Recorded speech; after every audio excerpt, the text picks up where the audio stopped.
This week on World Stories, what Russia expects from Donald Trump, and what refugees do to make the best of their situation. But we begin in the US. Abortions are currently legal there, but when Donald Trump becomes president, that could change. And he knows he can rely on the anti-abortionists for support. Up until the point of death. A 2-month-old embryo already resembles a human baby, says Anne Mulrooney. One reason why she regards abortion as murder. She opposes abortion and dropped her ambition of becoming a teacher to counsel pregnant women. Her goal is to prevent as many abortions as possible.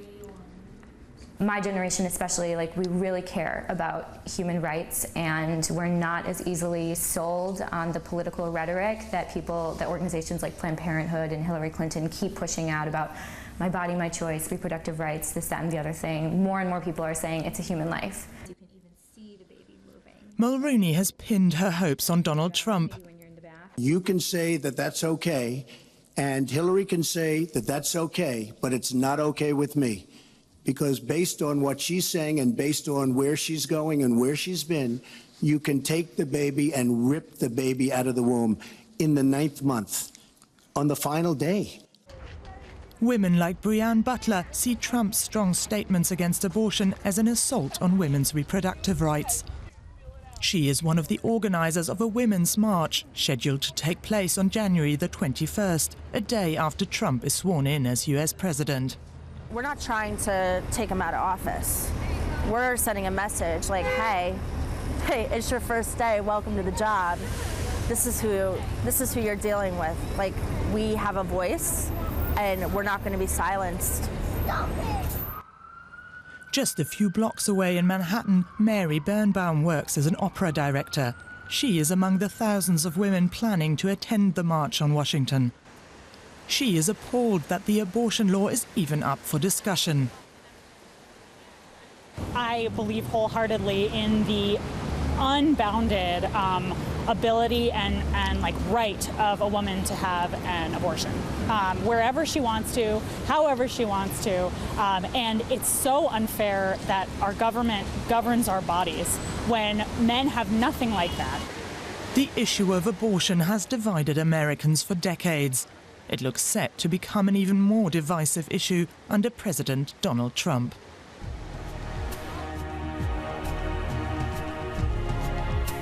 The newly elected US president has a lot of fans in Russia.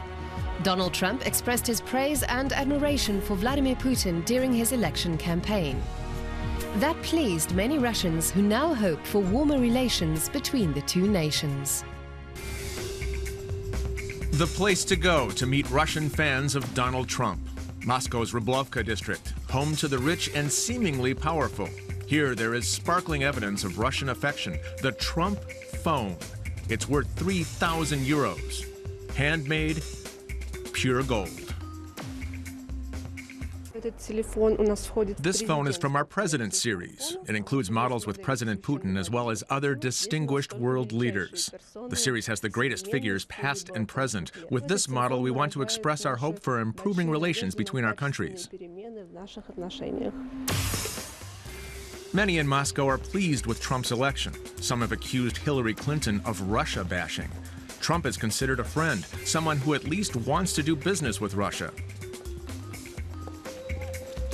Photos of Trump with Russian pop stars are circulating widely, as is word that Trump loves everything Russian. This alleged love is being returned.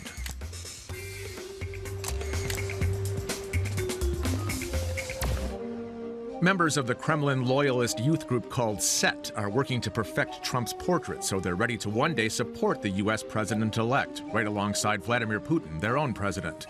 The activists from SET hope Russia and the U.S. will move closer politically.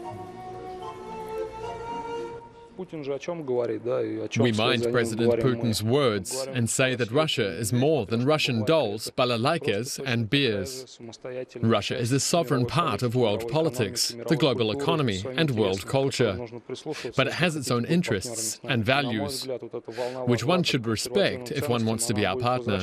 Fortunately, with Donald Trump, a whole wave of conservatism will roll into the world. Because in all the discussion about tolerance in Europe, our civilization is built on traditional values. And in 2016, traditional values are being vigorously promoted in Russia. Values that Western countries might see as harkening back to the 1950s are regaining cachet here.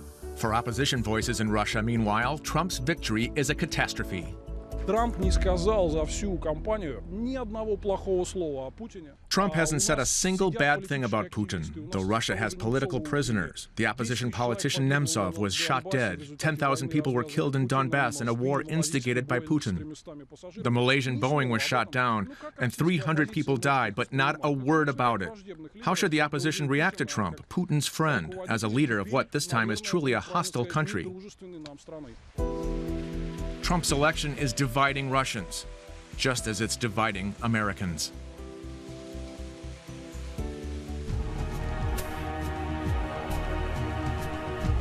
The largest refugee camp in the Arab world is in Jordan.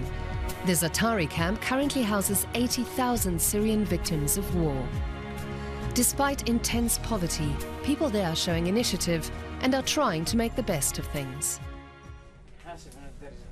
Cigarettes are the top sellers here, says Kamal Shab.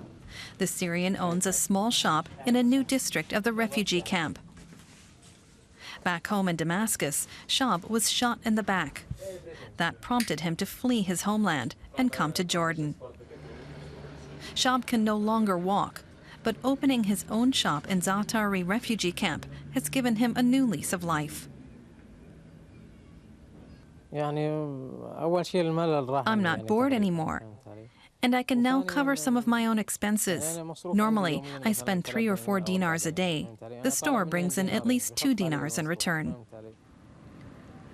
Kamal Shab's store is one of an estimated 3,000 shops in the camp. Most are located along the main shopping street, jokingly called Champs-Élysées. The street is a symbol of survival here in Zaatari. Refugees can buy almost anything here, from food to furniture to toys, even bridal gowns. Business is booming. The sellers pay no rent or taxes. There's plenty of cash in circulation here, but nobody seems to know where the money comes from. Few of the 80,000 refugees have savings. And odd jobs, such as filling the water tanks, are few and far between. Every refugee gets around $1 a day from the United Nations. The family of Adel Abu Yusuf explains to us how the system here works.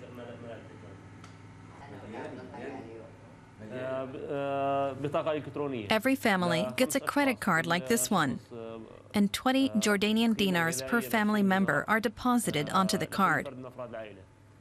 We can spend the money on food, but only in specially approved shops in the camp.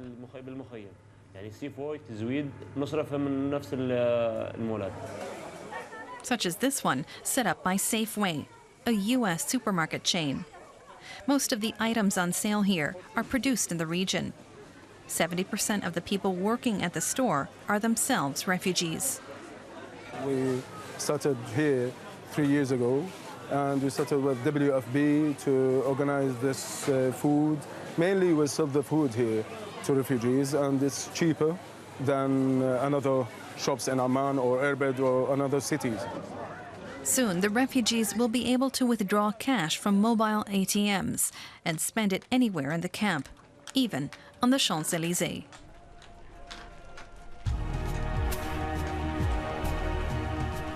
Many people in South Africa idolize Tulezile Madonsela. She served as the nation's public protector for 7 years and was an adversary of President Zuma. Despite threats, she continued undeterred. Now she's been awarded the German Africa Prize. Thuli Madonsela was born and raised here in Soweto, a township south of Johannesburg, and she's always happy to be back home. In her former role as public protector, she advocated for the people by bringing those in power to justice. The institution is not me. The institution is a group of men and women who care about improper conduct, who care about social justice, who want to help whenever you feel that you have done all the talking you wanted to do with government offices, but you have not been answered. As a lawyer, she defended the underprivileged against despotism and officials abusing power.